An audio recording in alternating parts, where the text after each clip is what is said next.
শিক্ষায় বাংলায় যখন হাহাকার তখন পথ দেখাচ্ছে বিহার। আরও দুটো ব্রেকিং আপনাদের বিগ ওয়ালে দেখাবো এই মুহূর্তে। যে কথা বলছিলাম যে একদিকে যখন বাংলায় শিক্ষায় হাহাকার এবং চাকরি চেয়ে রীতিমতো পথে বসতে হচ্ছে চাকরি প্রার্থীদের, তখন বিহারে কিন্তু চাকরি যারা আন্দোলন করছিলেন চাকরি নিয়ে তারা চাকরি পেলেন, পথ দেখালো বিহার। আর এরই পাশাপাশি আরও একটা খবর, রাজ্যপালের মধ্যে যে সংঘাত, সেই সংঘাতের ফলে পড়ুয়াদের যে ভবিষ্যৎ, সেই ভবিষ্যৎ নিয়ে এই মুহূর্তে প্রশ্ন। সমাবর্তনে বেআইনি সার্টিফিকেটের মূল্য আদৌ কি থাকছে? যে সার্টিফিকেট পেলেন পড়ুয়ারা, সেই সার্টিফিকেট ভবিষ্যতে মান্যতা পাবে তো, প্রশ্ন উঠছে। যে কথা আপনাদেরকে বলছিলাম যে পথ দেখিয়েছে বিহার, কেন এ কথা বলছি তার কারণ বিহারে 4 লক্ষ চুক্তিভিত্তিক শিক্ষককে স্থায়ী করছে নীতিশ সরকার। পরীক্ষার দিলে স্থায়ী চাকরির সুযোগ মিলবে। বাংলায় চাকরি প্রার্থীদের বছরের পর বছর কাটে রাস্তায়। আর বাংলায় দেদার চাকরি লুট, পড়শি রাজ্য স্থায়ী করে শিক্ষকদের মর্যাদা দিচ্ছে। বিহারের শিক্ষকদের আন্দোলন মর্যাদা পেল, বাংলায় চাকরি চেয়ে জেলে যেতে হয়, জোটে লাঠি পেটা। বিহারের শিক্ষকদের জীবন সুরক্ষিত করলো সে রাজ্যের সরকার। বিহার পারে, বাংলা পারবে কবে?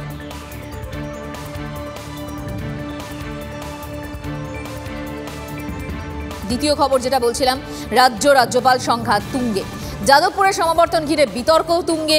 প্রশ্নের মুখে পড়ুয়াদের ভবিষ্যৎ। সমাবর্তন অনুষ্ঠানে বেআইনি অনুষ্ঠানে দেওয়া সার্টিফিকেটের কোনো মূল্যই নেই, দাবি রাজ্যপালের। আর রাজ্যপালের এই মন্তব্যের পরে আশঙ্কায় সমাবর্তনে ডিগ্রি প্রাপক পড়ুয়ারা। তবে রাজ্যপালের আশ্বাস যে পড়ুয়াদের সমস্যা এড়াতে নেওয়া হচ্ছে আইনি পরামর্শ। আইনি পরামর্শ মেনে পরবর্তী পদক্ষেপ, দাবি আনন্দ বোসের। In Yadavpur University case, the convocation is unlawful, unauthorized. The degrees issued there will be invalid. I am getting expert legal opinion about that. Degrees will be invalid, but how to save the situation? I will go about it diligently and will try to find a legally acceptable solution. This imposition of lawlessness in the campuses will not be allowed. পশ্চিম বাংলার শিক্ষা ব্যবস্থা এই সরকারের যে চিন্তাভাবনা না করে যে সিদ্ধান্ত নেওয়া বা রাজনীতি করতে যাওয়া, তার ফলে ক্ষতিগ্রস্ত হয়েছে। অলরেডি স্কুল কলেজের অবস্থা খারাপ, এবার ইউনিভার্সিটিতে এরা হাত ফেলেছেন সেটাকে জোর করার জন্য। যেখানে অব্যবস্থা চলছে সেটা ঠিক করেন না, আর যেখানে ব্যবস্থা সেটাকে অব্যবস্থা করার চেষ্টা করেন। বিনা কারণে গভর্নরের সঙ্গে ঝগড়া করতে গিয়ে নিজেদের সর্বনাশ করছেন, বাংলার সর্বনাশ করছেন। এটা তো অ্যাপয়েন্টমেন্ট করে রাজ্যপাল, রাজ্য সরকারের পরামর্শ অনুযায়ী। তাহলে আপাতত দুজনেই ভাইস চ্যান্সেলর নিয়োগ নিয়তে যে অচল অবস্থা আছে দুজনের জন্যই। আবার একটা কনভোকেশন হবে, ছাত্রছাত্রী যারা তোমার গিয়ে পড়াশোনা করেছে, রেজাল্ট ভালো করেছে, সেখানে দাঁড়িয়ে এরা আসলে যেটা করলেন এই ছাত্রদের প্রতি অন্যায় করলেন। আবার এদের এই সার্টিফিকেট নিয়ে এরা তো পরবর্তী আরও উচ্চতর ধাপে যাবে, সেখানে এরা বাধা সৃষ্টি করছেন। তবে ছাত্রছাত্রীদের সামান্য ক্ষতি হয় এমন কোনো কাজ হবে না। আর দয়া করে রাজ্যপাল এ নিয়ে কুৎসিত রাজনীতি করাটা বন্ধ করুন। এক প্রোগ্রামেই পদ খোয়ালেন কাঁথির পুরপ্রধান সুবল মান্না। পুরো চেয়ারম্যানের পদ থেকে ইস্তফার নির্দেশ। সম্প্রতি মঞ্চে শিশির অধিকারীকে প্রণাম করেন সুবল মান্না। তারপরে সুবল মান্নাকে শোকজ করে দল। এবার পদত্যাগের নির্দেশ সুবল মান্নাকে।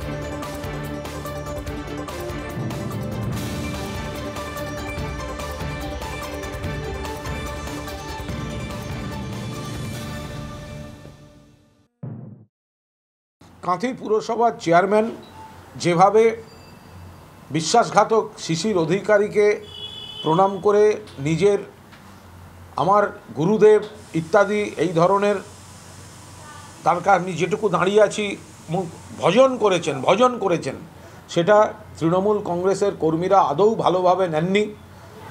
তৃণমূলের শীর্ষ নেতৃত্ব কঠোর ব্যবস্থা নিচ্ছেন এবং তাকে ইস্তফা দিতে বলা হয়েছে। দলের নির্দেশ ছাড়া কোনো সময় কস্মিনকালে দলের প্রতিটি কথা মেনেছি, প্রতিটি কথা আমি শুনেছি এবং দলের বাইরে আমি কখনো যাইনি। আর আমার এই